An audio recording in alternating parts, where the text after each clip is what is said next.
escuchar bien?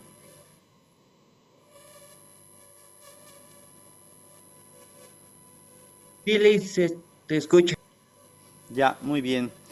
Eh, Quiero darles la bienvenida nuevamente a este gran evento que estamos desarrollando y estamos organizando desde Bolivia, que es el noveno encuentro latinoamericano de la Asociación Latinoamericana de Psicoterapias Integrativas. Y hoy es nuestra segunda jornada, viernes 18 de octubre, para que podamos iniciar el día de hoy con el primer simposio que está programado, que se denomina Desafíos en la Clínica Psicoterapéutica. Entonces, para poder iniciar este primer simposio, tenemos a un primer expositor. Él es psicólogo clínico, es el licenciado Henry David Maldonado Mullo. Él es de Ecuador y le vamos a pedir al licenciado, tiene aproximadamente unos 25 a 30 minutos para exponer, y bienvenido a este evento. Puede empezar, licenciado. Muchísimas gracias, gracias por la invitación. Eh, bueno, si me pueden ayudar también compartiendo las diapositivas para poder iniciar, agradeciéndoles el haberme tomado en cuenta en un evento tan importante como lo es este encuentro internacional. Y bueno, vamos a arrancar con un tema que a mí me apasiona realmente, que es el tema de la psicoterapia. Y bueno, para poder hablar algunos desafíos que nosotros encontramos dentro de la clínica psicoterapéutica, eh, he puesto más bien esto sobre la mesa, ¿no? La relación terapéutica como un desafío en la práctica psicoterapéutica, en la práctica clínica. Creo que nosotros como terapeutas, en los distintos niveles de formación, se nos ha indicado sobre la relación terapéutica, pero hay ciertas particularidades de la relación terapéutica que realmente hacen que ésta sea un desafío. Entonces, quiero llevarles a este campo desde la importancia de la relación y cómo ésta juega un papel importante dentro del éxito psicoterapéutico. Avancemos, por favor. Bien, este es un poco del contenido que vamos a ver el día de hoy. Son 5 puntos claves. Quiero llevarles desde la relación terapéutica y cómo desde el modelo integrativo focalizado en la personalidad abordamos este tema tan importante. Sí, vamos a iniciar como ustedes lo ven aquí y pues podemos continuar. Muchas gracias.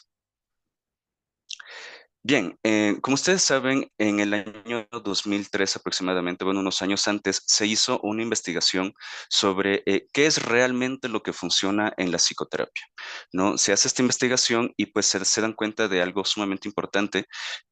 Sacan estos factores o lo que se conoció como los grandes 4 factores en esta investigación, donde denota algo bastante particular. No, tenemos que el 40% del éxito psicoterapéutico realmente depende de factores extraterapéuticos, ¿no? Estos factores extraterapéuticos son aquellas condiciones que al consultante, al paciente, le suceden fuera de la terapia que conllevan una mejoría en su estado anímico, en su estado de salud. Por darles un ejemplo, un paciente que llega a consulta con quizás un cuadro depresivo porque perdió el trabajo, posiblemente en un mes su estado mejore porque alcanzó un trabajo, ¿no? Eh, Esto es a lo que se refiere este factor extraterapéutico y que conlleva realmente el 40% del éxito. Otro porcentaje eh, sería el 15%, que esto está dado por el placebo, las expectativas de pronto que el consultante tiene. Básicamente hay este efecto, ¿no? De que voy a ir donde un profesional de la salud mental y pues ya me voy a sentir mejor, o la reputación del terapeuta también juega acá, las recomendaciones que le dan, y eso conlleva un 15% también del proceso. Tenemos otro 15%, y esto es lo que más llama la atención dentro de esta investigación, referido a los factores del modelo o la técnica, ¿no? En medio de este embrollo que hubo, ¿no? Como que, bueno, ¿y qué funciona más? Si funciona más lo cognitivo-conductual, lo psicoanalítico, lo humanista. Pues claro, esta investigación saca a relucir que realmente el 15% del proceso psicoterapéutico o del éxito psicoterapéutico tiene que ver con el modelo, con la técnica, ¿no? Contrario a lo que se pensaba. Y finalmente, un 30% que corresponde a la relación terapéutica. Si nosotros podemos verlo de esta manera, el psicoterapeuta es responsable del 60% de lo que lleva, ¿no? El 60% de el éxito psicoterapéutico. Es decir, que si nosotros podemos manejar un modelo teórico, unas técnicas adecuadas al paciente, habremos ganado un 15%. Si logramos manejar una relación terapéutica sólida, tendremos ya un 45% y finalmente el efecto placebo dado como les mencionaba, esta reputación que ya tenemos como psicoterapeutas o que el consultante llega con esta reputación, ya habremos alcanzado un 60% dentro del éxito psicoterapéutico. Entonces, Henry, es por eso la importancia de... Ajá, sí, dígame. perdón, no se ve tu presentación, no la Ok, estamos viendo. Ahora ya la vamos a ver. Estoy justamente identificando qué pasó, Pablo. Muchas gracias, ya la Dale. vemos. gracias por la aclaración. Eh, bueno, entonces, comentándoles un poco más respecto a a la relación, pues conlleva un 30% de este éxito Henry, psicoterapéutico. perdóname Ajá, que te interrumpa, por favor. claro que sí. Desde Bolivia tienen que quitar la presentación del encuentro para Ok, que pueda yo lanzarla. Exacto. Muchas gracias.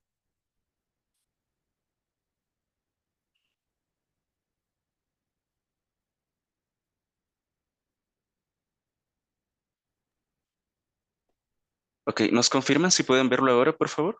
Perfecto, ahora Ya, sí. ok. Bueno, acá podemos ver el gráfico que les estaba comentando, ¿no? Tenemos ese 40% que son de factores extraterapéuticos, el 30% de la alianza, 15% del modelo técnica y el otro 15% del placebo, esperanza o expectativas que tiene el consultante cuando acude a terapia. Bien, siguiente, por favor.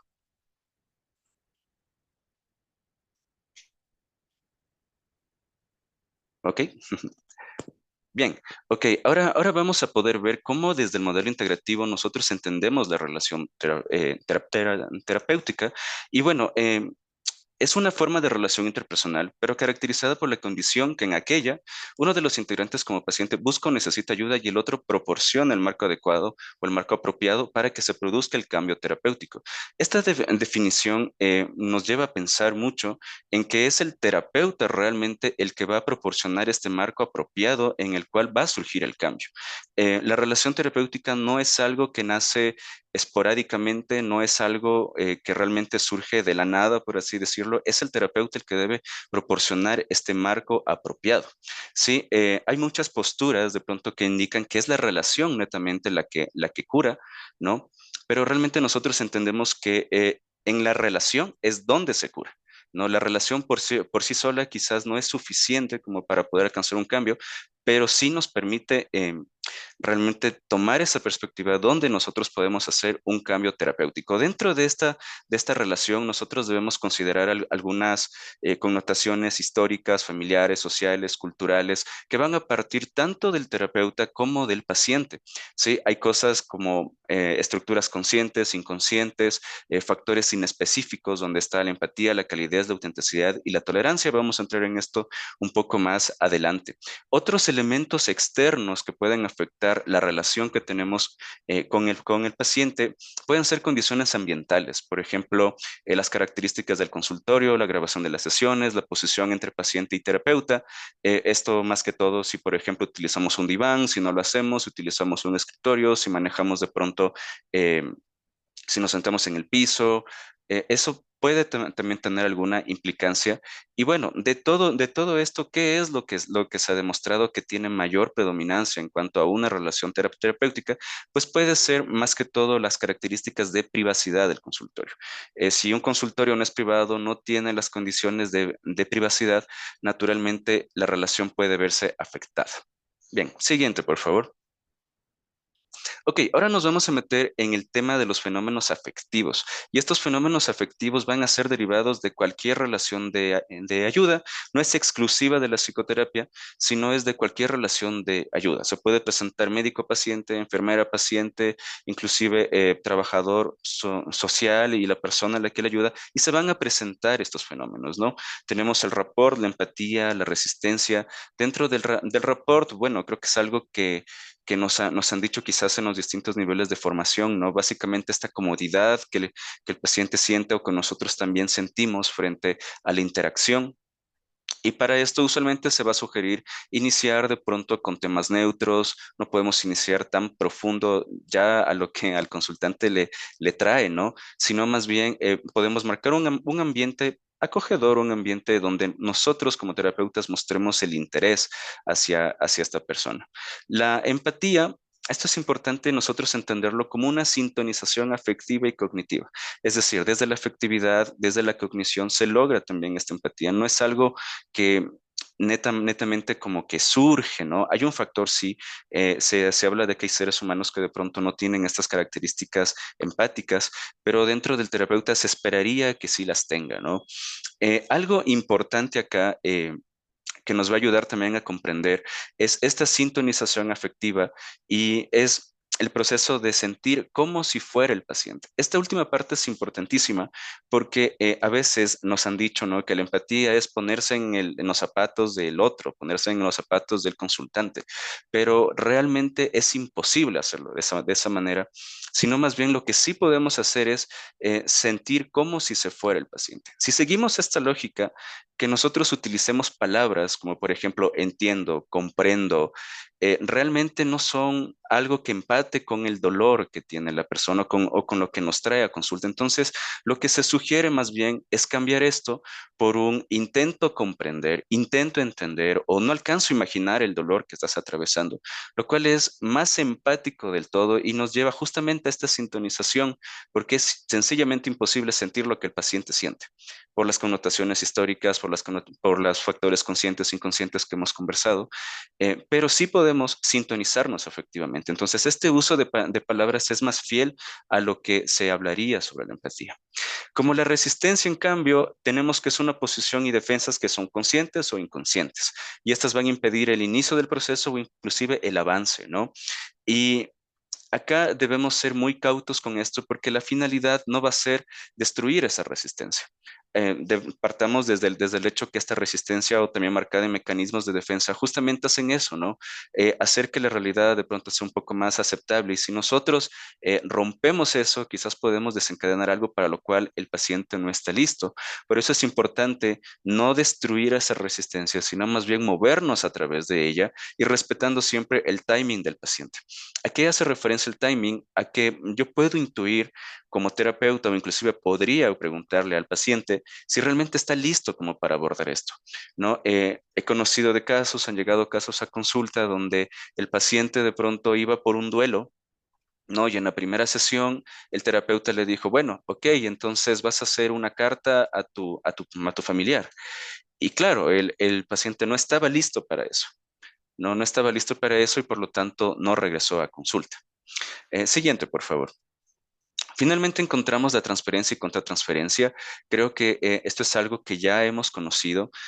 Básicamente en la transferencia son estos sentimientos racionales y irracionales que surgen del paciente hacia el terapeuta. En la contratransferencia es del terapeuta hacia el paciente.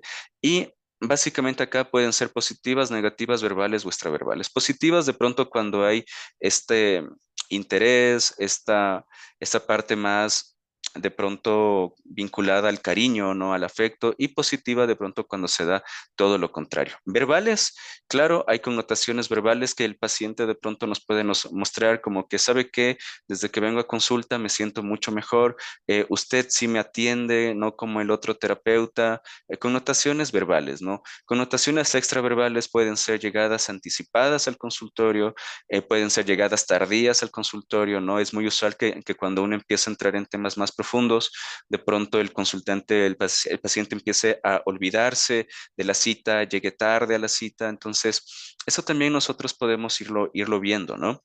Siguiente, por favor. Bien, ahora entramos en este tema de la personalidad como un eje transversal en la relación terapéutica.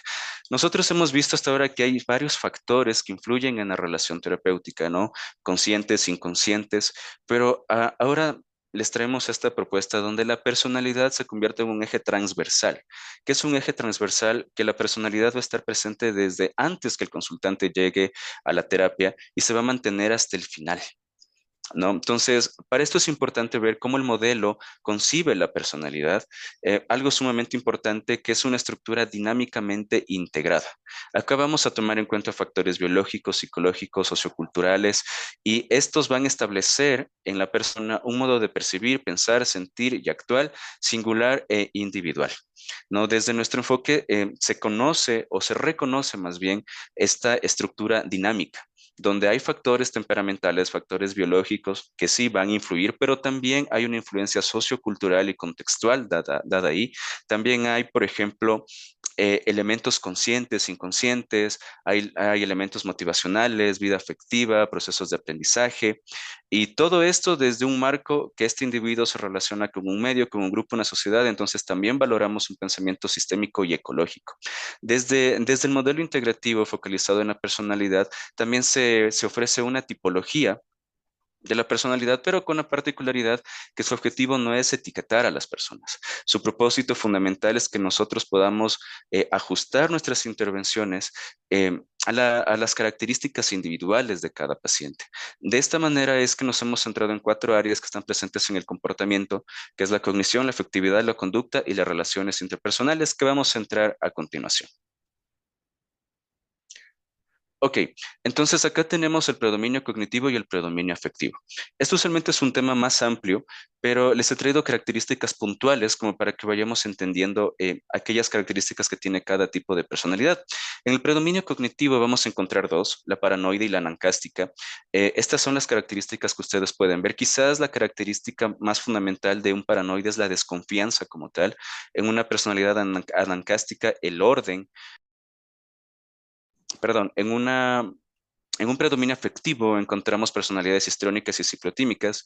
En la histriónica, quizás su característica más fundamental va a ser esta seducción, ¿no? Esta extroversión también que hay.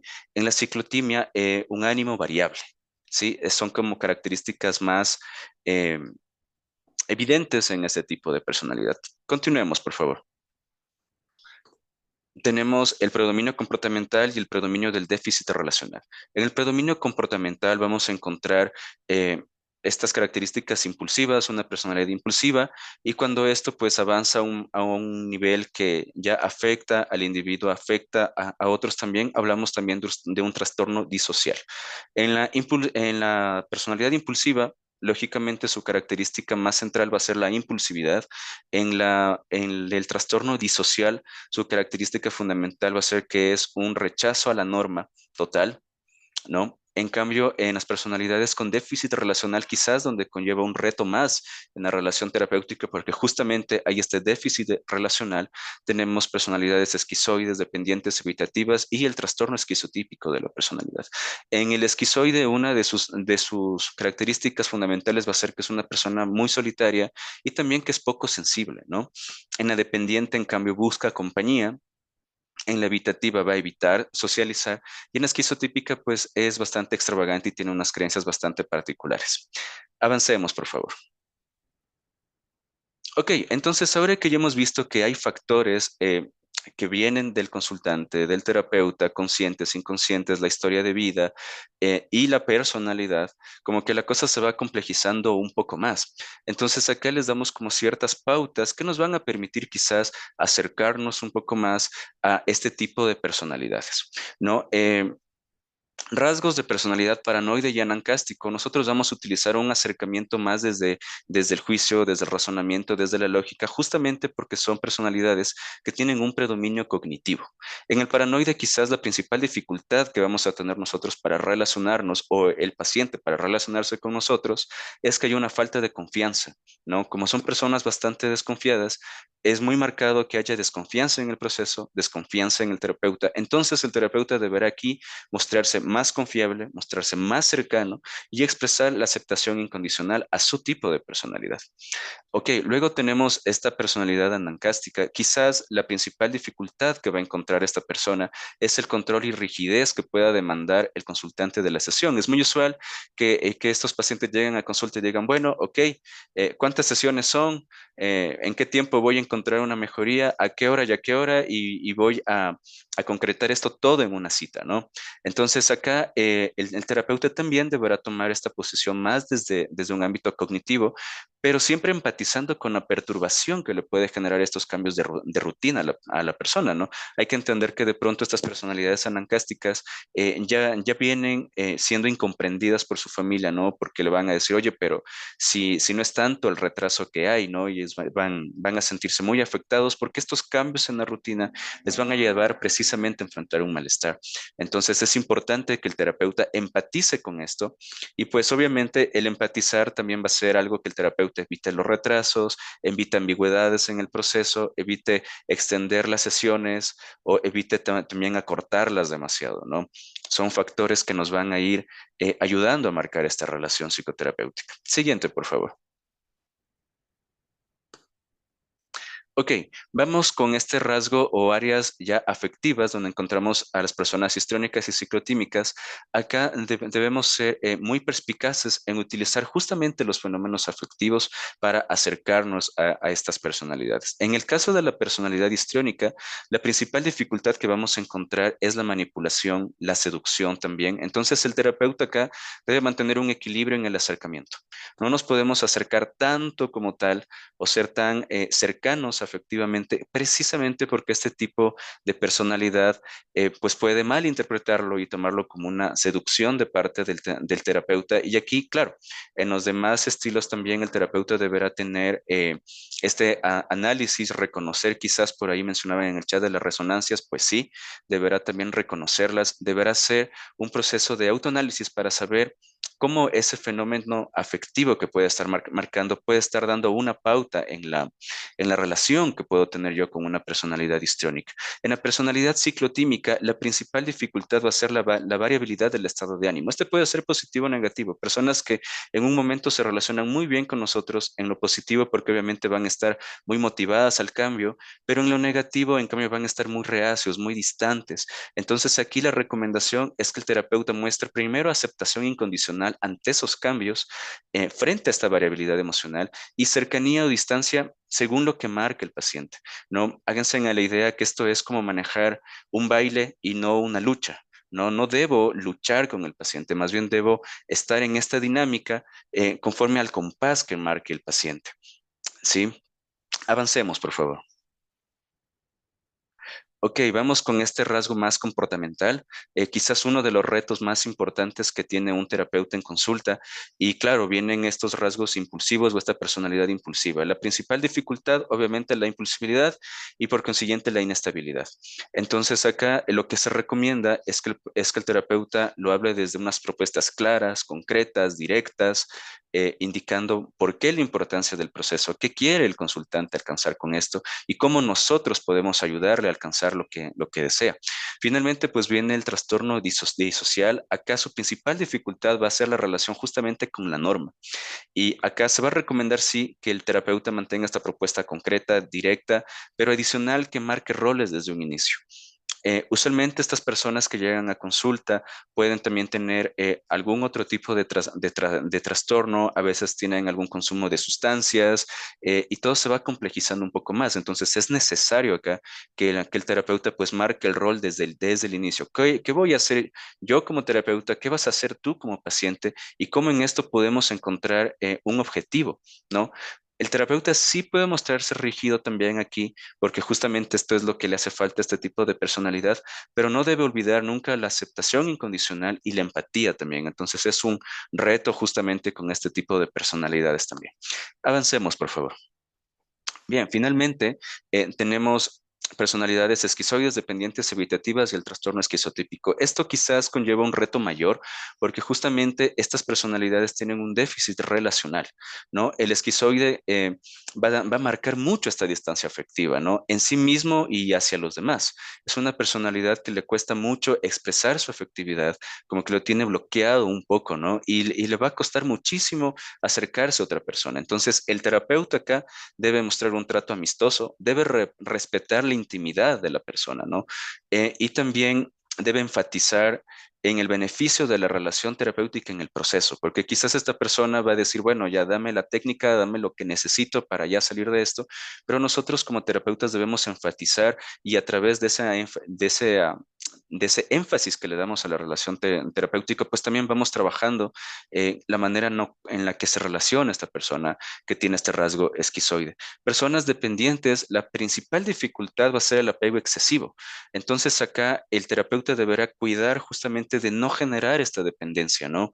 Eh, Nosotros tenemos que, como les mencioné anteriormente, hacer este autoanálisis, ver cómo está el fenómeno afectivo, cómo está la transferencia, cómo está la contratransferencia, ¿no?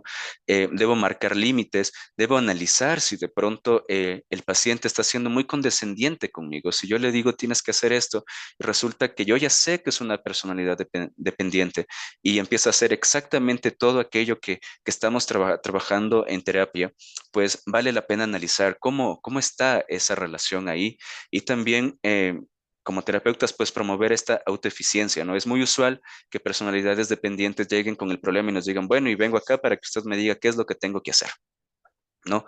Y justamente ahí es donde nosotros ya podemos ir identificando esos rasgos y podemos más bien marcar una relación terapéutica que vaya justamente a hacer que esta persona alcance su autoeficiencia, ¿no? En personalidades evitativas, la principal dificultad es que va a evitar el vínculo, ¿no? Pero esto es importante saber que ellos van a evitar el vínculo cuando no están seguros de la aprobación del otro. Ellos sí se vinculan, pero no se vinculan con todo mundo.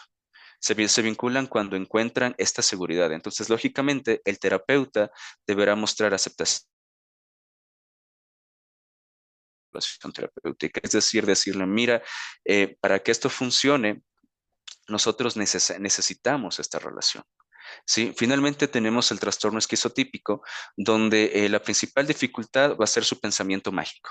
Son personalidades que hablan mucho de la superstición, de que tengo un sexto sentido, de que si me levanto con el pie izquierdo me va a ir así, si es 13, pues me va de esta manera. Entonces, el terapeuta acá debe mostrar de igual manera aceptación incondicional y principalmente la forma de ser y estar del consultante, la forma de ser, de cómo se relaciona con su mundo y también puede enfatizar en que la relación terapéutica se convierta en un ensayo de los beneficios que conlleva relacionarse con otro.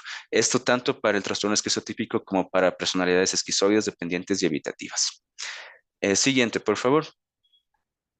Bien, entonces acá, si se pueden llevar algo de esta sesión o de esta exposición, son estos tres puntos fundamentales. Uno, la relación terapéutica va a ser un elemento sustancial del proceso psicoterapéutico, conlleva al menos el 30% del éxito terapéutico. No es algo que nace de la nada, es algo que yo como terapeuta debo empezar a marcar y a producir inclusive. Eh, Otro punto es que la relación terapéutica es única e irrepetible y esta está atravesada por la personalidad del paciente, ¿no? Entonces es importante que nosotros podamos conocer la manera en la que se expresan estos rasgos de personalidad y identificar esto nos va a permitir a nosotros adecuar la construcción de la relación y también del proceso psicoterapéutico, ¿sí? Y con eso, pues también podremos acercarnos de una manera en la cual la relación se marque desde la intencionalidad, como les menciono, no es algo automático, sino que es algo realmente pensado, es algo cognitivo, es un esfuerzo que el psicoterapeuta debe hacer y pues bueno, tiene un 30%, así que creo que si podemos marcar esto desde un inicio, el éxito psicoterapéutico pues también se verá involucrado. Bien, he intentado ajustarme el tiempo. Eso sería lo que tengo de mi parte. Espero que les pueda servir en algo y pues podemos avanzar a la siguiente. Si tienen alguna duda, consulta, esta es la bibliografía que hemos utilizado. En la siguiente, por favor. Ustedes van a encontrar acá mi correo, mi número celular, si es que tienen alguna consulta, si podemos estar en contacto, pues con muchísimo gusto y pues quedaré atento a sus comentarios. Muchísimas gracias por su tiempo. Muy bien, agradecerle mucho al licenciado Henry Maldonado, una exposición muy importante, muy interesante. Y ahora vamos a proseguir con el simposio, con el siguiente expositor, que es el licenciado Carlos Armando Olmos Vivian, que es de Bolivia. Adelante, licenciado.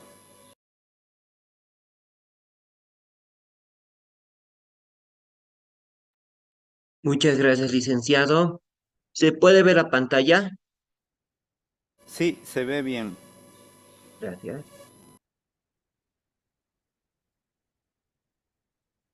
Ya.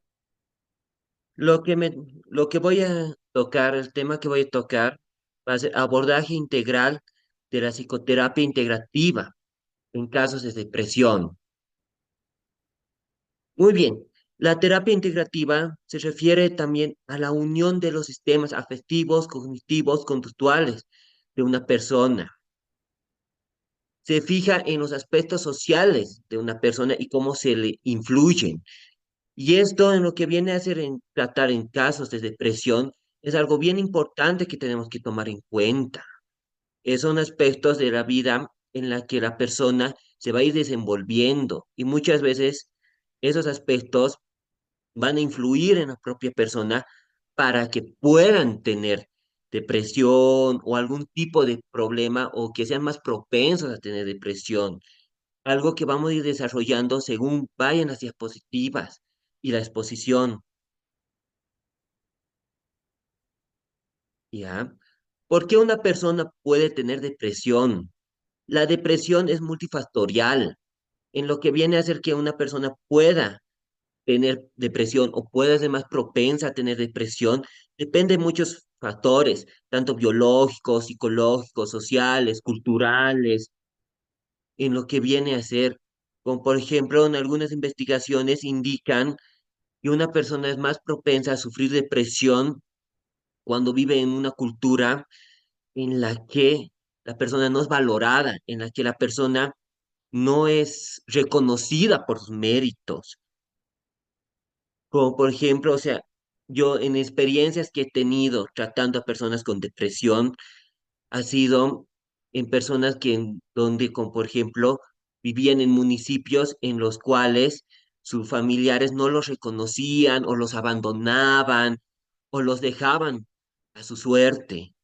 Estoy hablando de adolescentes de 14, 15 años o 13 años en los que vivían solos, no tenían apoyo familiar, su madre lo abandonó. En esas clases de personas es más propensa a que sufra un tipo de depresión o a que tenga ideaciones suicidas o que tenga conflictos entre ellos, ¿ya? Estrategias en el tratamiento de depresión. Muchas veces cuando un paciente viene y detectamos que tiene depresión, es bueno buscar lo que viene a ser apoyo social, buscar de algún tipo de amigo, de algún tipo de familiar que lo pueda apoyar, que lo pueda impulsar, porque una persona con depresión que tenga apoyo social tiene más posibilidades de salir adelante de una persona que no tenga ese apoyo social. También eso viene a ser un trabajo multidisciplinario, que muchas veces vamos a necesitar ayuda de otros expertos, no solo de un psicólogo o psicoterapeuta, también vamos a necesitar ayuda de algún psiquiatra, de algún, también de algún trabajador social, para que nos indiquen cómo está viviendo, cuál es su realidad de la persona, y ahí ya darnos una idea el por qué está sufriendo esta depresión la persona. También es bueno ser flexible con el paciente. O sea, es bueno también, o sea, tener algo de flexibilidad. ¿Por qué? Que muchas veces va a pasar que el paciente no va a querer hablar, muchas va a pasar que se va a faltar de las terapias, que ya no va a ir a una terapia sí, a una terapia no. Y eso no es porque el paciente no quiera ir a terapia o porque haya mal rapport. Muchas veces eso es porque a la persona le puede entrar sus episodios de depresión y no ir ese día, faltarse ese día. Asimismo, nosotros como terapeutas y como psicólogos tenemos que ser flexibles y comprender esa clase de acciones que haga, ¿ya? También algo que igual he sacado de un gran autor que es de Aaron Beck, que dice la triada de la depresión. En la triada de la depresión se puede ver tres símbolos bien importantes en la depresión. que muchas veces el paciente va a tener una visión negativa de sí mismo. Muchas veces el paciente va a tener baja autoestima, se va a menospreciar, o sea, el paciente muchas veces no va a tener lo que viene a ser un autoconcepto positivo de sí mismo y eso le va a ocasionar que entre en un conflicto mental, o sea, en un conflicto psicológico diciendo, no, yo no soy bueno para esto, no sirvo para esto, ¿para qué hacer esto? Mejor estar en mi casa, así ya nadie me va a molestar. También lo que ve, también una visión negativa del mundo. O sea, muchas veces este paciente va a pensar que el mundo está en contra de él. Muchas veces el paciente va a pensar que el mundo no lo aprecia como él quisiera.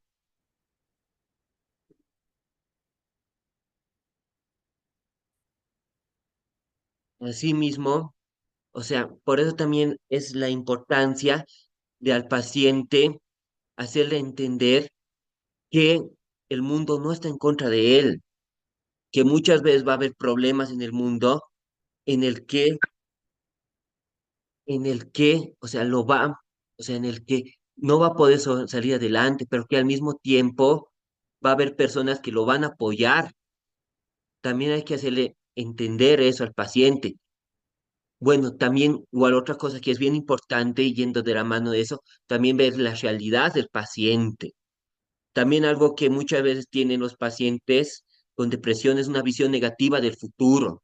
Muchas veces el paciente va a entrar a la sala, les va a decir, yo no le veo sentido al mundo, sus discursos pueden ser, el mundo se va a acabar, el mundo está podrido, el mundo muy pronto va a dejar de existir, o sea, muchas veces va a tener ese discurso el paciente, discursos pesimistas, discursos negativos acerca del futuro, discursos que, digamos, donde él mismo no se ve con una visión, o sea, positiva, que lo único que va a proyectar a futuro van a ser puras desgracias, puras tragedias, pura, o sea, como por ejemplo que tal vez se va a morir algún tipo de familiar, se va a morir sus amigos, se va a quedar solo.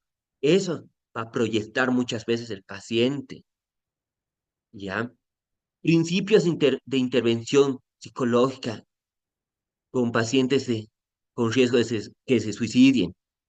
De igual manera, digamos, nuestros pacientes con depresión van a correr un riesgo de que se suiciden, un riesgo de que se quiten la vida. Asimismo, hay que ser empáticos con el paciente y aceptar que muchas veces el paciente va a venir con esas ideaciones, pero también tenemos que agarrar y cambiar esas ideaciones, hacer que el paciente deje de pensar en suicidarse, deje de proyectarse como un ser inferior.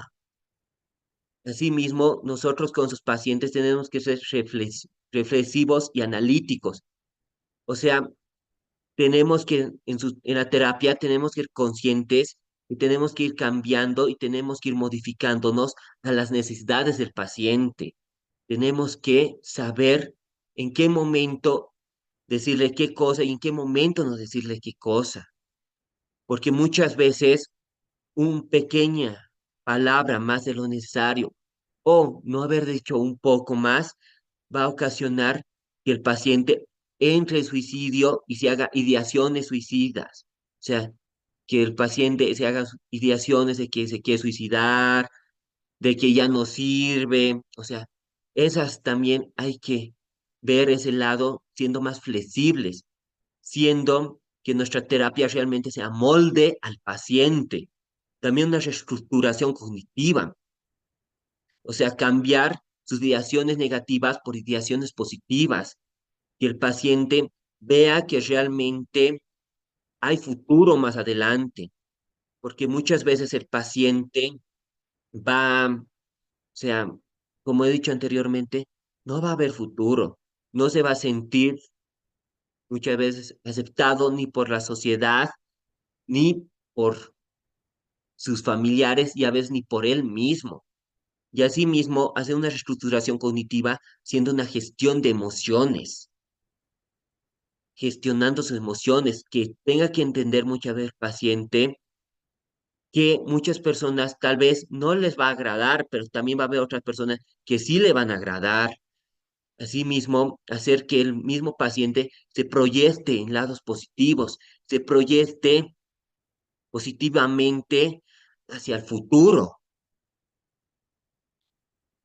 Ya. Recomendaciones en la terapia. ¿Qué es lo bueno de hacer en recomendación en terapia con personas con depresión? Uno, que pueda darles tareas a futuro. O sea, ¿qué tareas, digamos? Esas tareas no tienen que ser impuestas por el psicólogo. Estas tareas tienen que ser lo que viene a ser habladas, charladas, flexibles.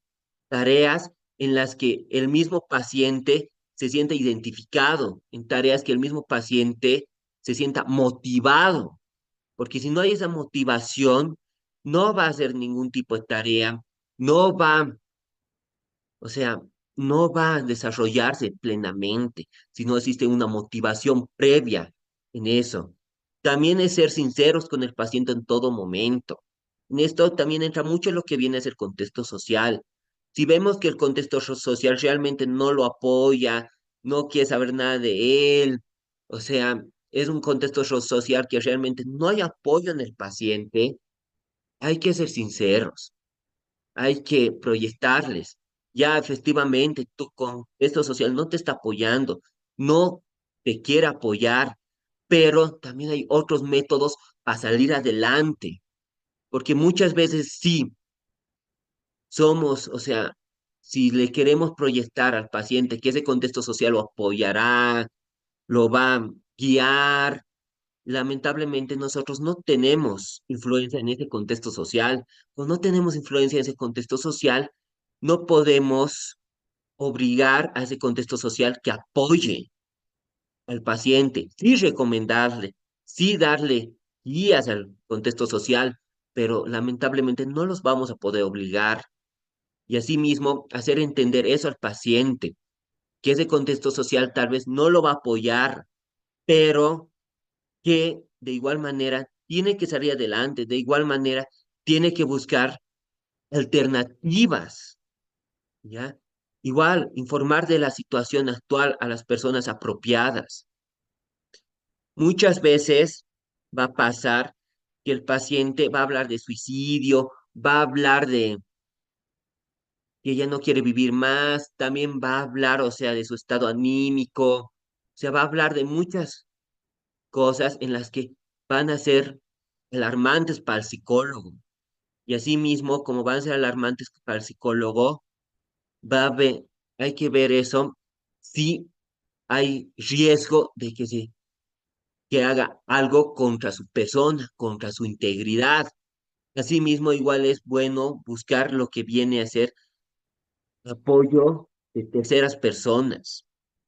Ahí está igual la importancia de buscar apoyo de terceras personas. Tal vez lo que viene a ser su madre no le ayuda, su padre no le ayuda, pero tal vez tiene una tía que sí se preocupa por él o un primo que sí se preocupa por él. Y con ese primo, tal vez, si el paciente lo ha mencionado todo, pedirle al paciente que tal vez lo traiga al primo, hablar con el primo, ver cuál es el concepto del primo o de algún tipo de familiar secundario acerca del paciente y ver si realmente se puede buscar ayuda y apoyo social y emocional en ese paciente, para que el paciente pueda tener cierto apoyo en él, ¿ya? También por eso está la importancia de identificar apoyos sociales, el identificar ayuda social en el paciente. También en lo que viene a ser lo que no, o sea, lo que no es recomendable que podemos hacer como paciente, como terapeuta, como por ejemplo ponernos en pánico y angustia si en un determinado momento nuestro paciente habla de suicidios o habla de quererse quitar la vida o habla de que se ha autolesionado o habla de esas pequeñas partes, nosotros como psicólogos no podemos ponernos en estados de alarmantes. En ese momento hay que ser analíticos, hay que hacer también compren- más que comprensivos, también ser empáticos, o sea, entender la situación del paciente y no alarmarse, ser que el paciente, digamos, se sienta conforme con nuestra actitud, porque si nos alarmamos y si nos ponemos angustiados, vamos a transmitir esa angustia al paciente. Y ahí es donde podemos cometer errores. Tampoco podemos ignorar las señales de alerta, porque a veces en las señales no verbalizadas, o sea, en la comunicación no verbal, nos va a mostrar, digamos, señales de cutting, nos va a mostrar que realmente el paciente no quiere hacer nada, porque muchas veces el paciente va a entrar y nos va a poder decir que ya esta vez hizo tal cosa, tal actividad, pero sus señales no verbales se va a mostrar que el paciente no estaba tan entusiasmado, no llenó las expectativas que quiso llenar. Y bueno, muchas veces va a dar eso. Tampoco dar falsas garantías al paciente.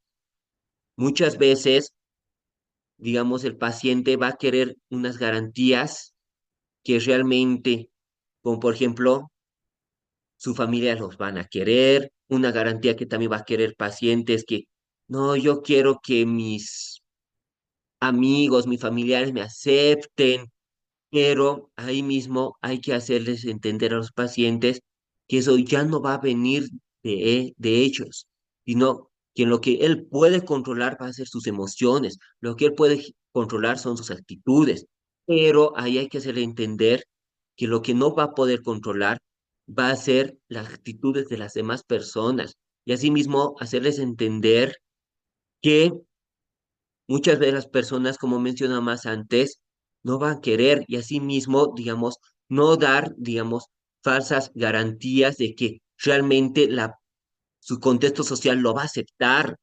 De igual manera, algo que a veces no podemos hacer es jurar guardar el secreto profesional. ¿Por qué? Porque muchas veces el paciente va a mirar indicando, nos va a mencionar que se quiere autolesionar o tal vez nos llamen a las 3 de la mañana diciendo que se va a suicidar y asimismo nosotros como psicólogos hacerle entender en qué momento vamos a guardar el secreto profesional y en qué momento no poder guardar el secreto profesional, sí mismo, el paciente.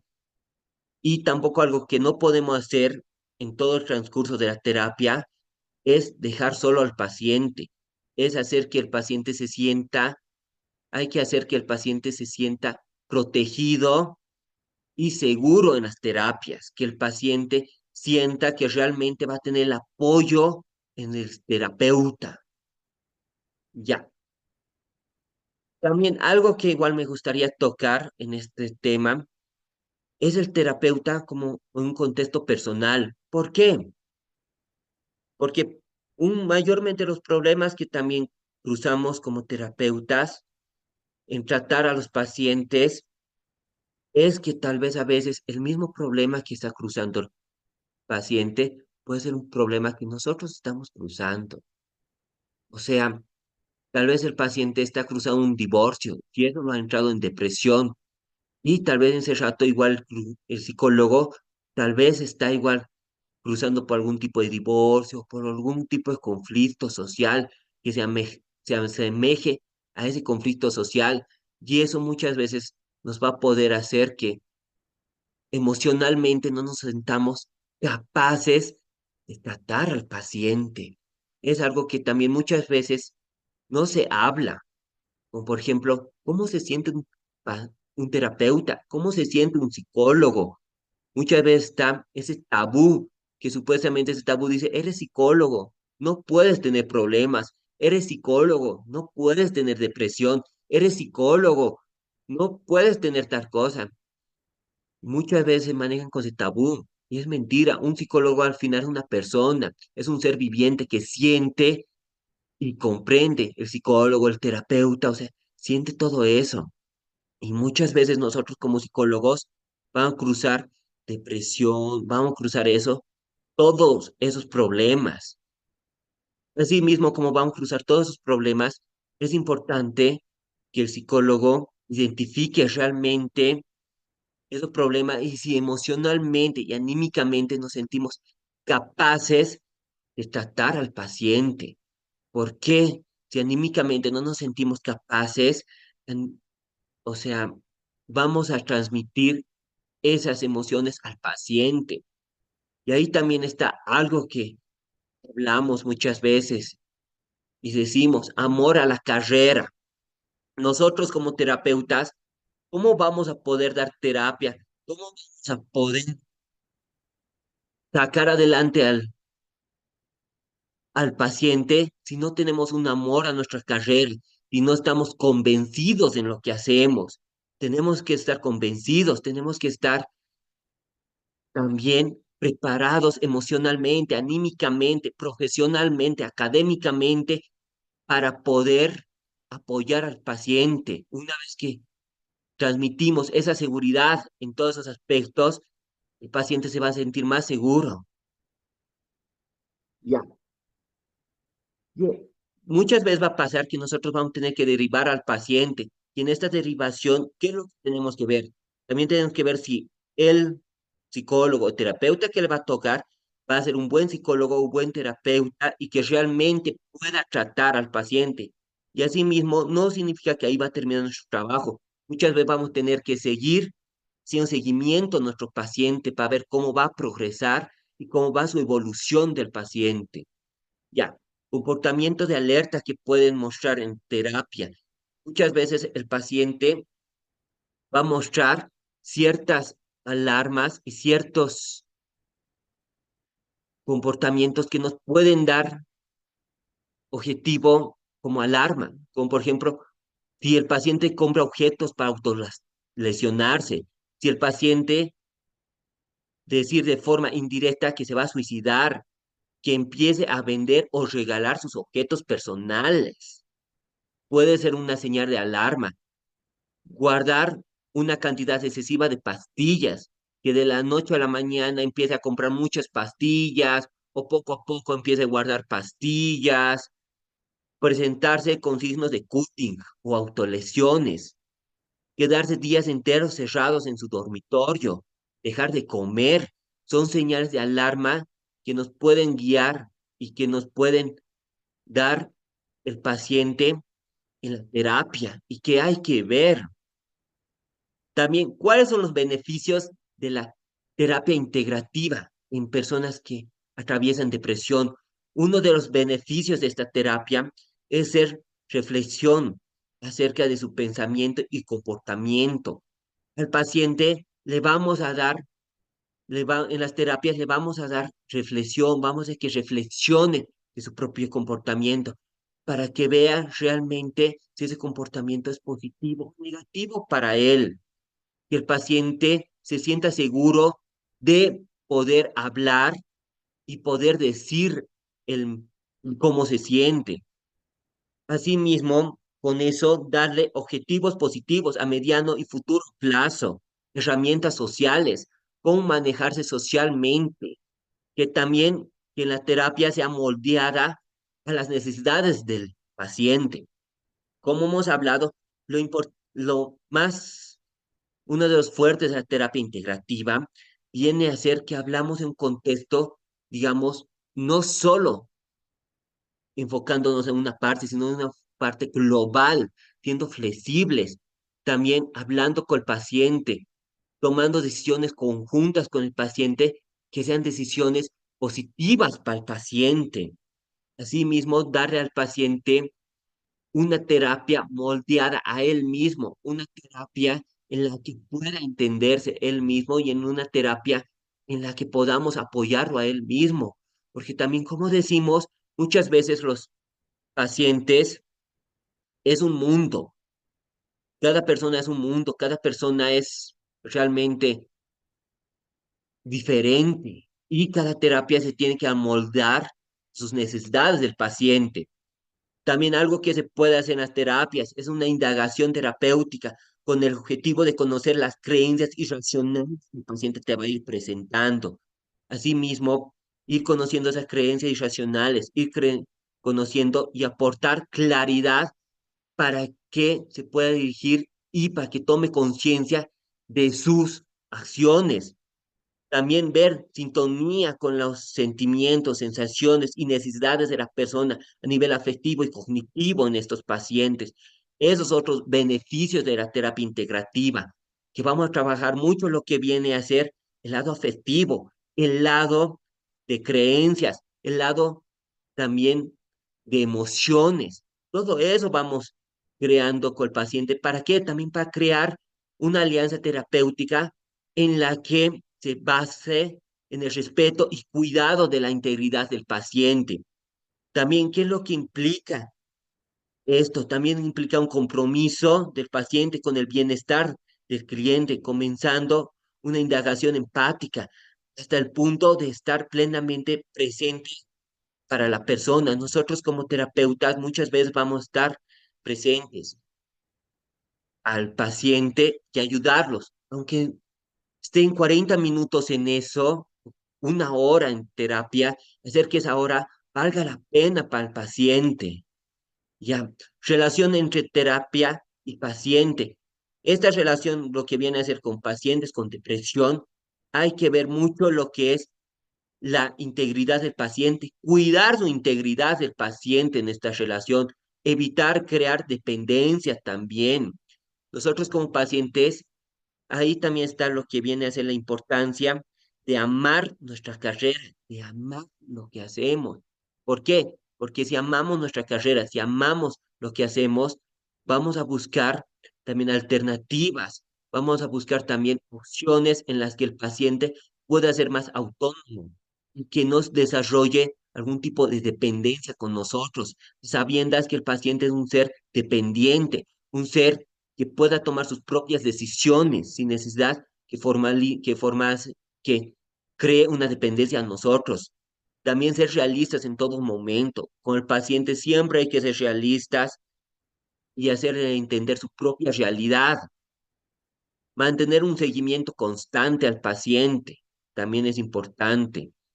Que digamos que cuando venga a terapia o cuando le hagamos o sea, le hagamos también lo que viene a ser un pequeño recordatorio que va a tener lo que viene a ser una terapia, hacer ahí el seguimiento, cómo se siente, cómo ha estado, qué problemas ha atravesado, o sea, todo eso, porque lamentablemente muchas veces va a pasar que vamos a dar terapia y va a pasar algún tipo de evento social o evento traumático que no hemos previsto y que le va a hacer decaer otra vez al paciente. También que el paciente no se vea como la víctima en las sesiones. Muchas veces el paciente se va a querer ver como la víctima, como el que está afectado, y asimismo hacerle entender al paciente que él no va a ser la víctima, que el paciente es un ser pudiente, un ser que puede controlar sus situaciones, y si no puede controlar sus situaciones, que busque alternativas.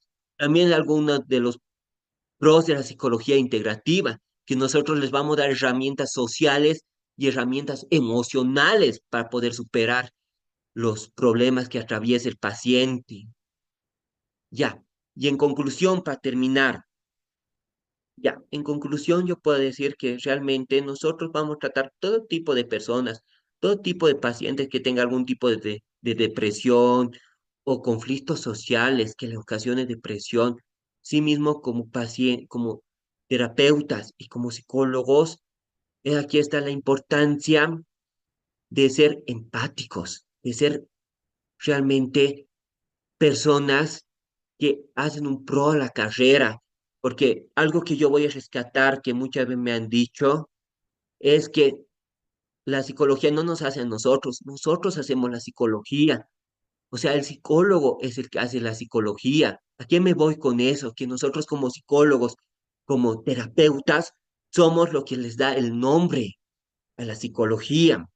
O sea, nosotros, o sea, no nos somos personas que realmente somos empáticas, personas que realmente da ese sentido a la terapia, porque si no somos unas personas que aman lo que hacemos, no vamos a poder llegar a un punto, no vamos a poder ser, digamos, unos profesionales plenos, porque primero tenemos que amar nuestra carrera, porque si amamos nuestra carrera, en eso va a influir en estos pacientes que tienen depresión. ¿Por qué? Porque nosotros mismos nos vamos a sentir felices, nos vamos a sentir plenos y esa plenitud la vamos a transmitir al paciente. Muchas veces lo que transmitimos de la felicidad influye en el paciente. Y bueno, en eso sería mi exposición. Espero que les haya agradado, les haya gustado. De igual manera, quiero agradecer al licenciado Juvenal por haberme permitido este espacio de compartir. Muchas gracias, Liz. Muy bien, yo le agradezco al licenciado Carlos Olmos. Él es de Bolivia, es un profesional que está con toda la motivación y el compromiso para poder integrarse plenamente al campo de la psicoterapia integrativa y poder fortalecer desde Bolivia todas las acciones que pueda llevar al APSI adelante. Bien, prosiguiendo con el programa, vamos a continuar ahora con la siguiente presentación de este simposio, que es sobre desafíos en la clínica psicoterapéutica. Para esto le voy a pedir por favor a la licenciada Cintia González, que es de Uruguay, licenciada, que pueda iniciar con su presentación. Tiene alrededor de unos 25 a 30 minutos para poder hacerlo. Adelante. Muchas gracias. Buenos días a todos y bueno, agradecida de poder compartir esta instancia. Voy a ver si puedo compartir pantalla.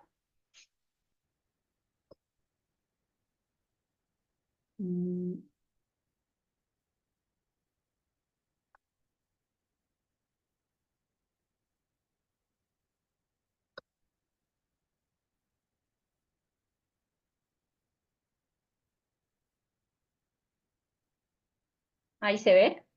¿Me pueden confirmar si se ve bien? Sí, se ve. Se ve muy bien, Bárbaro. licenciada. Bárbaro. Bueno, la idea de hoy es compartirles un poco sobre la experiencia en el hospital en el área de oncología, ¿no? Acá es el hospital de clínicas.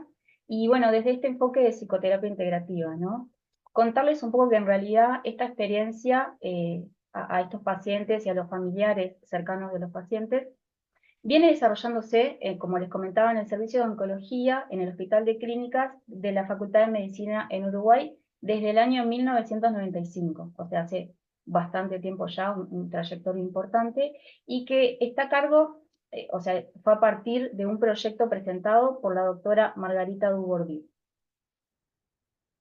Los objetivos es, por un lado, reflejar la importancia del abordaje desde el modelo de la psicoterapia integrativa, como les decía, hacia los pacientes con cáncer y su entorno más cercano en el área clínico hospitalario, y por otro lado, compartir el impacto de esta experiencia y cómo la misma nos ha brindado tanto a mí como a mis compañeros un incalculable aprendizaje y vivencias que, bueno, que nos nutren a nivel tanto profesional como humano.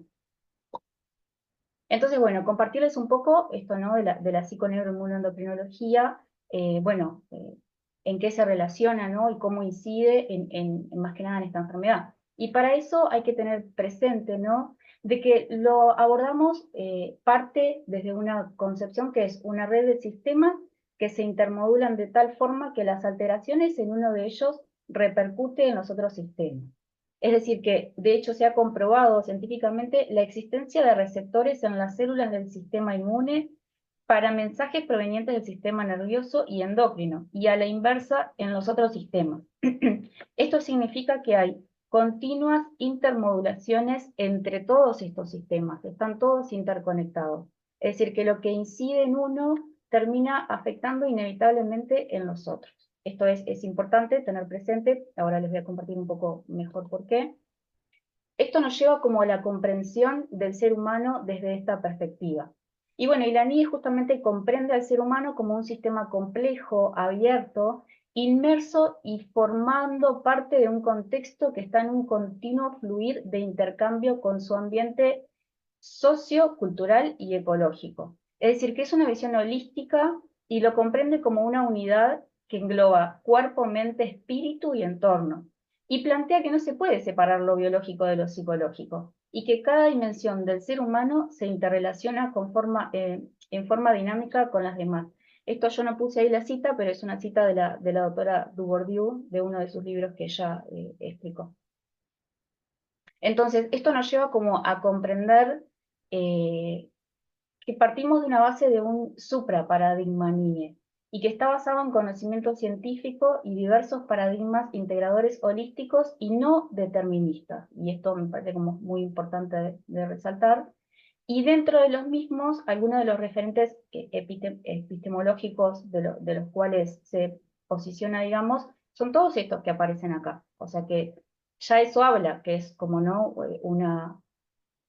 que abarca varios, que es como esto de lo integrativo, ¿no? Hace referencia a esto de lo integrativo. Entonces ahí tenemos el paradigma de la complejidad, la teoría general de los sistemas, la teoría del caos, la teoría del estrés y de los procesos de alostasis, esto de la multifactorialidad, la multidimensionalidad, que ahora les voy a contar un poco de qué se trata, la convergencia temporal y la epigenética y plasticidad. Entonces, este nuevo paradigma lo que hace es que, posicionándonos, ¿no?, de la comprensión de esta enfermedad del cáncer, lo aborda que en realidad emerge cuando hay un desequilibrio del todo. Como les comentaba más o menos en un inicio, al estar todos interconectados, aborda justamente todo. Entonces, más específicamente, ¿no?, esta descripción, acá es una cita también de la doctora Dubourdieu y la doctora Nassi, un libro que escribieron en conjunto, y acá hacen referencia a esto de que el cáncer es la manifestación de un desequilibrio, de una disfunción global en el ser humano como sistema complejo multidimensional, y que frente a la presencia de un sistema inmune y red NIE en falla, un grupo de células acumulan múltiples mutaciones provocadas por factores cancerígenos y la inactivación de mecanismos de reparación, y desarrollan un fenotipo de malignidad, invadiendo el cuerpo, lo que puede llevar a la muerte. Es decir, que el desequilibrio puede originarse en cualquiera de los niveles del sistema complejo multidimensional, tanto biológico, psicológico, social o espiritual, o en una combinación de ellos. Y por más que se manifieste en un nivel, el desequilibrio involucra todos los niveles. Es una disfunción global. Ahora, ¿cómo impacta esto, ¿no?, al momento que una persona recibe un diagnóstico de algo tan importante como un cáncer? Entonces acá es donde tratamos de tener ciertos cuidados y empezar como de a poco a cambiar sabemos el impacto que tienen las palabras, entonces empezamos como a cambiar, ¿no?, las palabras, la forma. Entonces, en esto de a veces dentro del ámbito médico y por cuestiones que vienen, ¿no?, habituadas, se maneja mucho de esto de las certezas pronósticas, y justamente lo que hacemos es como corrernos un poco de ese lugar y tratar de manejar términos más como de probabilidades, ¿no?, de que puede ser que, pero que no es una certeza pronóstica. Digo esto por todo lo que desencadena cuando uno se posiciona de que no, de que la enfermedad aparece como algo determinante. Porque aparte de esto que decían, ¿no?, el riesgo de desesperanza, el impacto de esto mismo, de la profecía autocumplidora, y de conductas que no terminan potenciando la salud, porque es un sistema que se cierra y que no incorpora justamente lo que queremos, vivencias revitalizantes. Entonces, la información adecuada a la persona, a los familiares y a la comunicación entre equipo profesionales transdisciplinario. Eso es como a todos, no solamente al paciente, sino a su entorno y al equipo médico también. Y esto mismo, la modificación del glosario, de las palabras que usamos. Entonces, no decimos paciente oncológico ni terminal, sino es esto, ¿no? Bueno, una persona que está transitando una enfermedad, manejamos esto de plazos de vida, de sobrevida, y en vez de decir, por ejemplo, ¿no?, cuidados paliativos, es como que usamos términos como cuidados continuos, para no caer en esto de los determinismos y cómo eso, como comentaba, termina incidiendo en el estado de salud integral. Además, teniendo en cuenta, ¿no?, la visión social de la enfermedad que hay, ¿no? Es algo que viene muy en el imaginario social, esto de decir cáncer se relaciona, ¿no?, como inmediatamente a esto de muerte. Y también cómo eso termina incidiendo en las creencias en relación a después los diferentes tratamientos como a abordar cada paciente. Y bueno, y comentarles un poco, ¿no? A ver, la relación tan importante que hay, esto del estrés y de la enfermedad. Este estrés cronificado, ¿no? Cómo ese estrés sostenido en un tiempo termina afectando el sistema inmune. ¿Y por qué? Bueno, porque termina generando una cascada fisiológica. Esa cascada termina generando grandes cantidades de cortisol y adrenalina, y eso termina saturando los receptores, que a su vez genera falla en los mecanismos de autorregulación, generando una sobrecarga alostática, y así termina afectando a los órganos y a los diferentes sistemas. Entonces acá lo que hacemos, ¿no?, ahora les voy a contar un poco más a la medida que vaya avanzando, es como ahondar en el historial ¿no?, de este estrés, pero estrés cronificado, estrés que viene como hace, ¿no?, un tiempo significativo. Como también el diagnóstico de la enfermedad a veces puede también ser un estresor más. Esto mismo, dependiendo de cómo se aborda ese momento. Y cómo eso, a su vez, siendo un nuevo estresor, termina alterando el sistema inmune. Entonces acá me voy a adentrar un poco más, ¿no?, en esto que quería como compartirles, que es como, bueno, parte de la estrategia terapéutica. Y comentarles, bueno, que la estrategia terapéutica lo que buscará es modificar todos aquellos factores que pueden haber contribuido o estar contribuyendo a la emergencia, mantención o exacerbación de la enfermedad. Esto lo plantea la doctora Dubourdieu, y que por eso es importante tener presente que las expectativas de cambio y confianza en la psicoterapia son un factor muy importante para el logro de los objetivos planteados, ¿no? Y justo, bueno, hoy que los otros expositores hablaban, ¿no?, esto del vínculo terapéutico, de lo importante de depositar esa confianza en el proceso terapéutico, de transmitirle esa confianza al paciente. Entonces, ya desde el primer contacto con el paciente se le va a ayudar a exteriorizar su motivo de consulta, a que pueda expresar sus inquietudes y deseos. Y en todo momento se priorizará sostener las situaciones que generen angustia y malestar.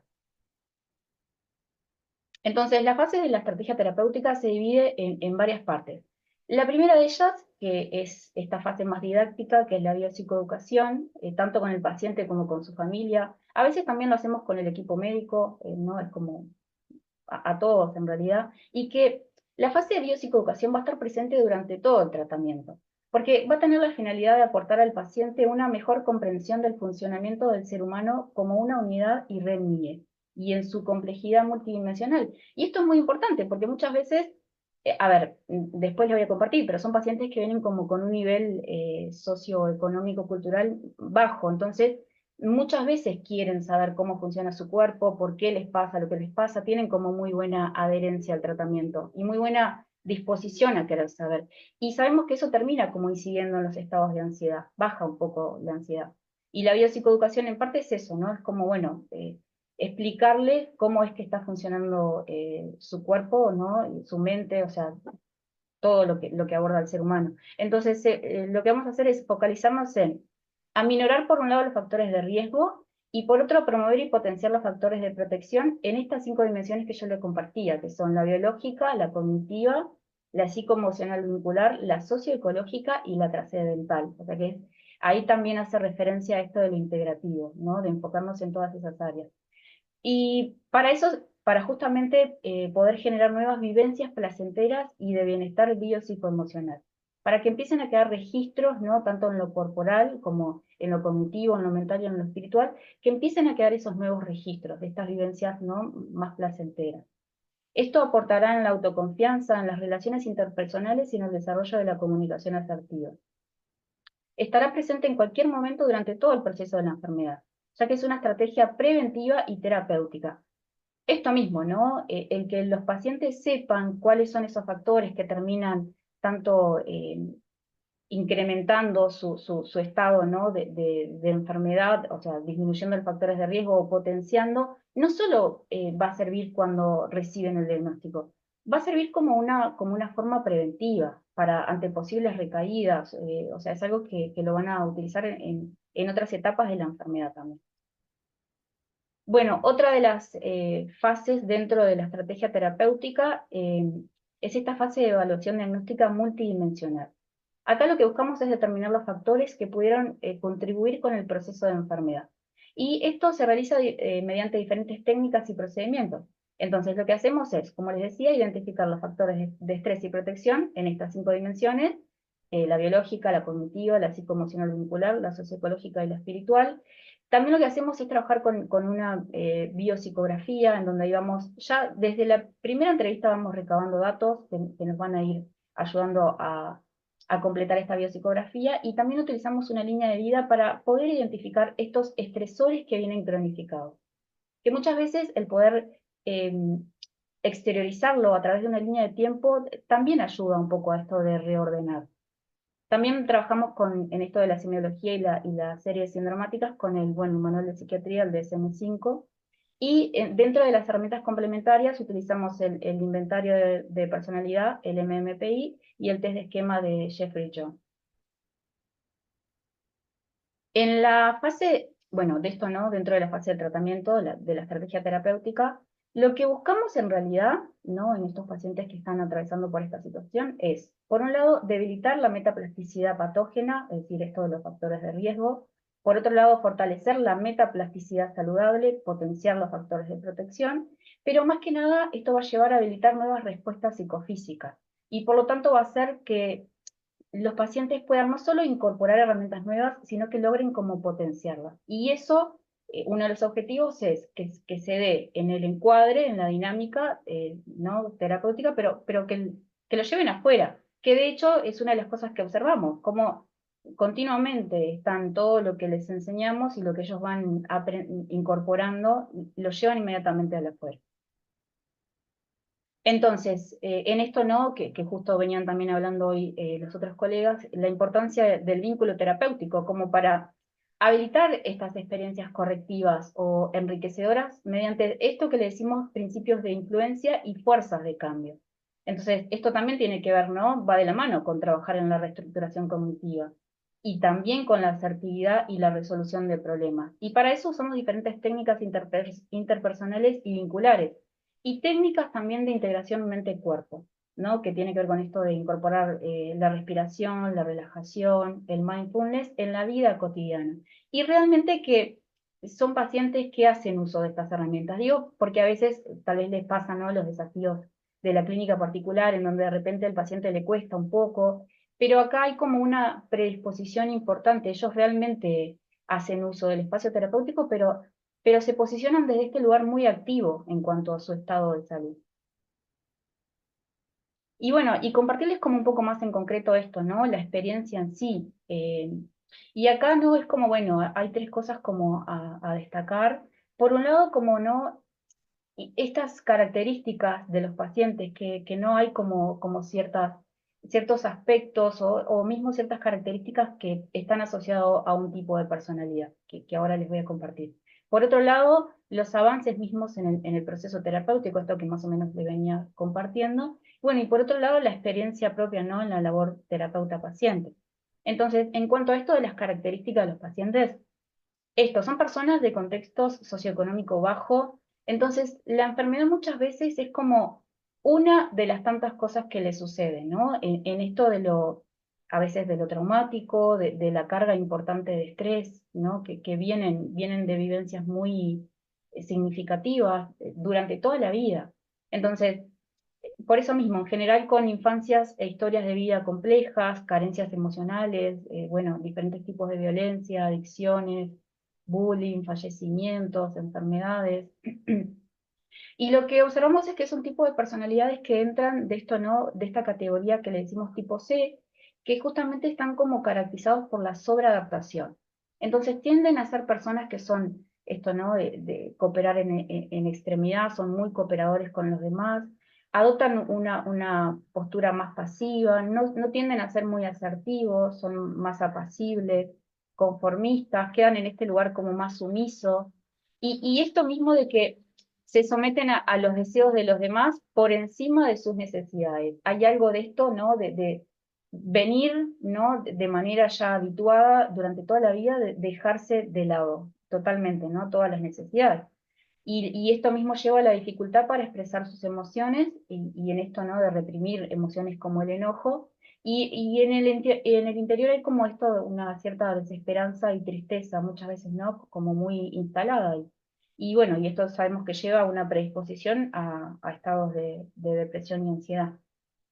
En cuanto a los avances en el proceso terapéutico, esto que les venía compartiendo, hay una muy buena adhesión al tratamiento psicoterapéutico y también al tratamiento oncológico.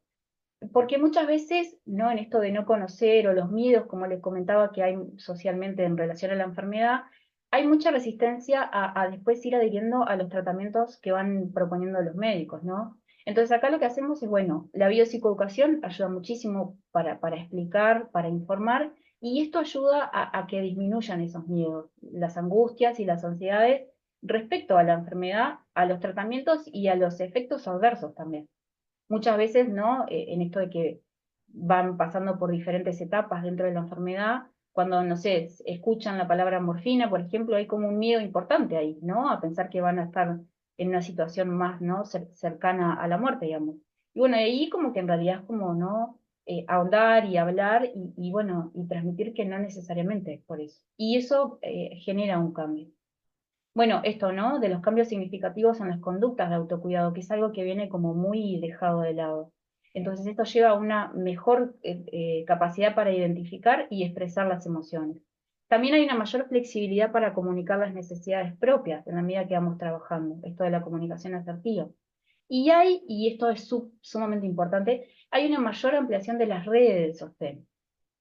Una de las cosas que hacemos es enfocarnos en ampliar esas redes de sostén, porque son personas que muchas veces vienen como en esta cosa más como solitaria, ¿no? Estar mucho para los demás, pero es esto de muy poco para ellos, pero también la dificultad de pedir ayuda. Entonces ahí, una de las cosas que hacemos en esto de llevar hacia afuera lo que trabajamos es, bueno, enfocarnos en ampliar de todas formas esas redes de sostén.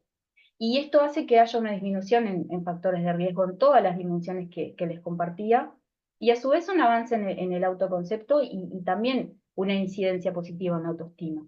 También lleva a una mejor regulación de las conductas basales, ¿no?, que es esto de la alimentación, el sueño, la sexualidad, todo eso que sabemos que cuando eso está alterado interfiere directamente en el estado de salud integral.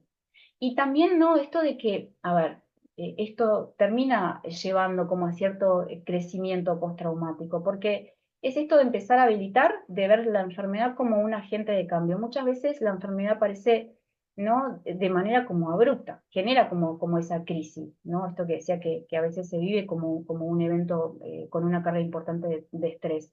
Entonces, en la medida que van trabajando todo esto, van logrando también, como decimos, tener cierto aprendizaje de la enfermedad. Bueno, y a ver, mientras armaba esto es como, no, pensaba, bueno, a veces es muy difícil poner palabras en concreto para algo, ¿no?, que es como, que significa mucho, que es como muy amplio, muy enriquecedor, pero de repente, ¿no?, si pudiese como, bueno, decir algunas palabras como para hacer referencia a esta experiencia, y bueno, yo creo que el compartir, ¿no?, la transformación, acá, ¿no?, esto de cómo la vida, la muerte, cómo eso está muy presente también, ¿no? Porque independientemente del curso que tome la enfermedad, en la situación de cada paciente, lleva a conectar con la posibilidad de muerte, ¿no? Y eso es un suceso muy importante, eso es un duelo. Y cómo eso también, lo que les decía, ¿no?, lleva a un aprendizaje mutuo y a resignificar eso también. Hay una gratificación importante. Y acá me gustaría como resaltar algo que creo que no lo nombré, y es como en lo personal de lo más significativo, no solo la experiencia enriquecedora en sí con el paciente y con el entorno familiar, sino con mis compañeros, ¿no?, que toda la semana supervisamos, y lo importante del poder estar acompañados por nuestros colegas, porque la formación nuestra, como sabemos, tiende a ser una profesión muy solitaria, y el poder tener estas instancias en donde compartir semanalmente termina siendo un espacio de autocuidado también. De autocuidado ¿no?, para justamente poder trabajar con pacientes en donde hay como una carga importante, porque vienen de historias de vidas muy traumáticas muchas veces, y además por la situación en sí. el cáncer es una enfermedad, ¿no? Que genera mucho sufrimiento físico, psíquico, espiritual. Entonces, bueno, nada, eso. Compartir bueno, que para mí es una experiencia muy gratificante. Espero que les haya gustado, no sé, creo que me apuré, pero no sé si me pasé de tiempo o no. Y bueno, por ahí están las referencias bibliográficas. Y bueno, gracias por su atención y espero que les haya gustado. Muchísimas gracias, licenciada Cintia González. Una disertación importante, excelente, y le agradecemos por su participación. Prosiguiendo con el programa, tenemos previsto una conferencia central, pero previamente a la conferencia central le voy a ceder la palabra a la magíster Mayra Velástegui para que les pueda dar unas palabras que son importantes a todos los participantes. Adelante, por favor, Mayra. Muchas gracias, Juvenal. De pronto te agradeceríamos, Cintia, que retires la presentación.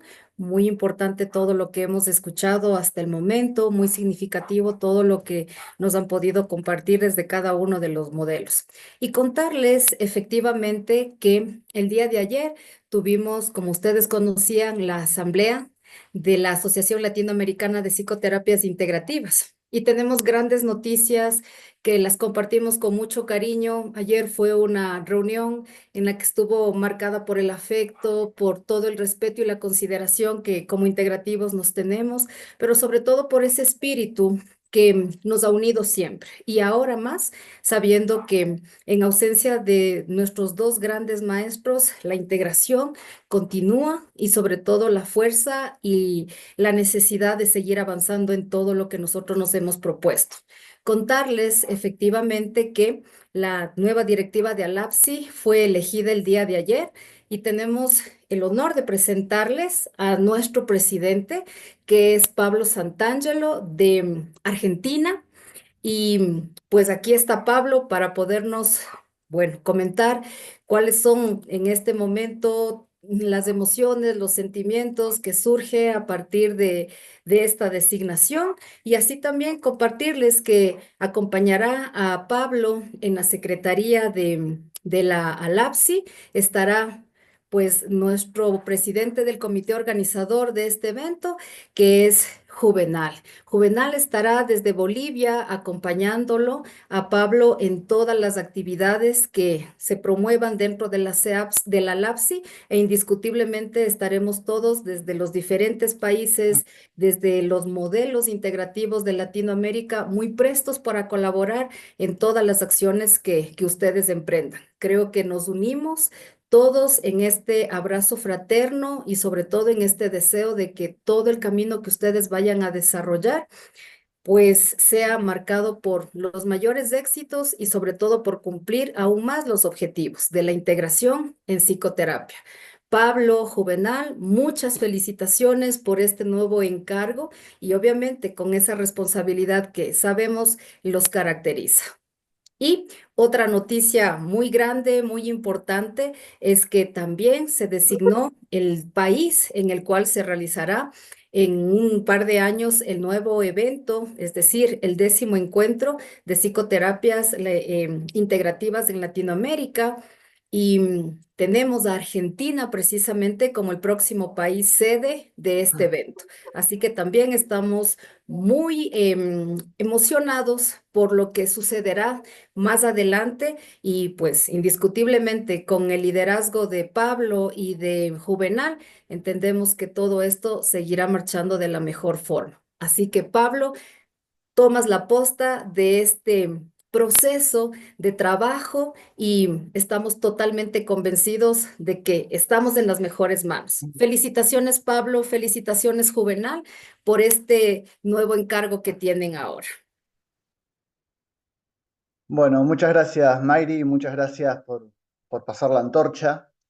Eh, Nada, primero agradecer la confianza de habernos elegido para tener estos lugares. La verdad que para mí es todo un honor y estoy más más que contento y agradecido de poder presidir la asociación. La verdad que, bueno, intentaremos trabajar hacia nuevos horizontes, promover prácticas integrativas que beneficien a todos nuestros pacientes.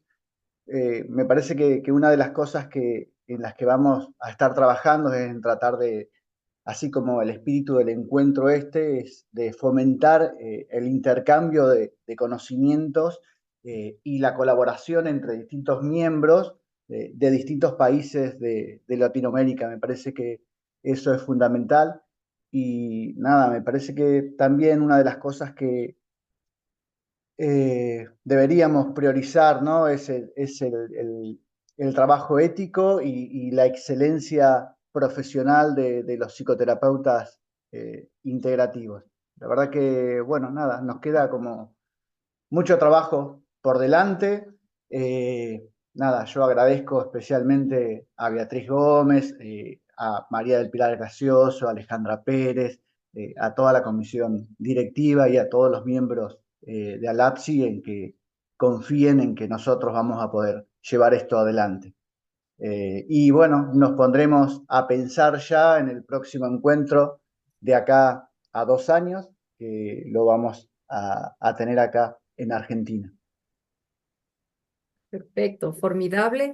Así que bienvenidos a este gran momento de la integración y estamos muy bien representados. Pablo Santangelo representa al modelo integrativo de la Fundación AIGLE y Juvenal está en representación del modelo de la psiconeuroinmunoendocrinología. Complacidos totalmente de estar acompañándolos en este gran trabajo. Juvenal, no sé si quieres comentarnos algo. Claro que sí, por supuesto. Gracias, Mayra. Yo quisiera, al igual que Pablo, primero felicitarlo a Pablo por esta designación, decirle que cuenta con todo mi apoyo al 100% y que desde la Secretaría General yo voy a poner todo de mi parte para que ALAPSI, que es la Asociación Latinoamericana de Psicoterapias Integrativas, pueda fortalecerse en todos los aspectos y que los 4 modelos en realidad que forman parte de esta asociación puedan tener la oportunidad de desarrollarse, de visibilizarse a nivel internacional y que pueda esto trascender fronteras, porque creo que si bien han sido 4 países los que han promovido lo que ha sido la conformación de esta asociación, creo que uno de los retos, desafíos es que esto llegue a todos los países de América Latina y el Caribe y que vaya mucho más allá incluso.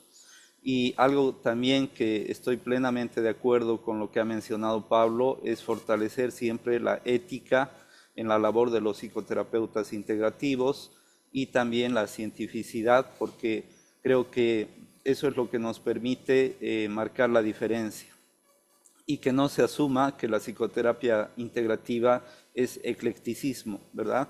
Y que es un eclecticismo irresponsable, donde se pretende combinar distintos modelos que tienen raíces epistemológicas diferentes y que eso no es posible.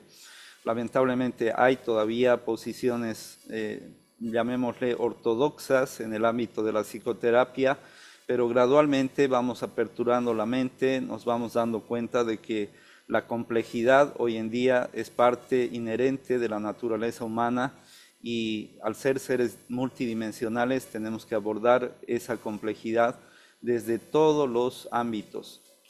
Y felicitar obviamente a los 4 modelos que siguen, pese a la palabra de nuestro querido Lucio y nuestro querido Héctor, siguen adelante porque la vida se renueva y yo sé que ellos están muy contentos de todo lo que se está haciendo. Y una felicitación de todo corazón a Argentina, que ha sido designado como el próximo país sede del 10º Encuentro Latinoamericano, y desde todos los países, desde Bolivia también, todo el apoyo para que el evento del 2026 sea totalmente exitoso. Nada más.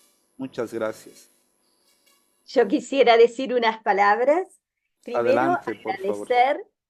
agradecer a la directiva saliente, a la presidenta y a la secretaria por la excelente labor que hicieron y todo el esfuerzo que pusieron y la energía también colaborando con Juvenal en la organización de este evento, pese a la pérdida reciente que habían tenido quienes hoy no están con nosotros, los dos miembros honoríficos, Héctor y Lucio. Y bueno, como miembro fundador honorífico de ALAPSI, la verdad que es una emoción que a 18 años que fundáramos ALAPSI en el año 2006 en Quito, Ecuador, que esto continúe y que cada vez se extienda a más países, como decía recién Juvenal, y también Pablo, que haya más países en donde la psicoterapia integrativa esté presente. Así que bueno, felicitaciones a la directiva, a la presidenta y secretaria saliente, y felicitaciones a quienes nos van a guiar en en esta nueva etapa, a Pablo y a Juvenal. Muchas gracias Margarita, y también debo agradecerle a Margarita por la confianza, porque ha sido una designación del modelo de psicoterapia integrativa de la psiconeuroinmunoendocrinología para que yo pueda ocupar esta Secretaría General, y lo hago con toda la humildad del caso, con todo el compromiso, con todo el cariño, con todo el amor, muy agradecido a cada uno de ustedes por esa confianza. Y estoy seguro que con Pablo no vamos a defraudar esta oportunidad que se nos está dando, porque es un gran reto y es un gran desafío. Y también felicitarla a Mayra, que ha estado liderando, yo creo de una manera excelente, todo lo que ha sido ALAPSI, y un agradecimiento también a Mayra por todo el apoyo que nos ha dado para organizar este evento, que lo estamos desarrollando estas jornadas. Muchas gracias, Mayra.